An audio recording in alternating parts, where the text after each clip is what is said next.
அனைவருக்கும் இரவு வணக்கம். ஒரு ஊரில் விவசாயி ஒருவர் இருந்தார். அவருக்கு சங்கர் என்கின்ற கழுதை ஒன்று இருந்தது. அந்த சங்கர் ஒருபோதும் விவசாயி பேச்சை கேட்காது. அவர் அதனுடைய நல்லதுக்கு என்று சொன்னாலும் அது அவர் பேச்சுக்கு மதிப்பு கொடுக்காது.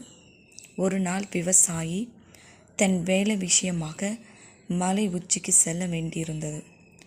அவர் தன்னுடன் சங்கரை அழைத்து கொண்டு சென்றார். மேலே மலை உச்சிக்கு சென்ற பிறகு சங்கர் விவசாயியிடம் சொன்னது, நான் இங்கே ஏறி வர எவ்வளவு கஷ்டப்பட்டேன் தெரியுமா? ஆனால் கீழே செல்வது மிகவும் எளிதாக தான் இருக்கும் என்று சொன்னது. அவர்கள் இருவரும் தங்கள் வேலையை முடித்துவிட்டு கீழே திரும்பி செல்லும்போது அவர்கள் பாதை மிகவும் பள்ளமாக இருந்தது. நன்றி, வணக்கம். Please subscribe.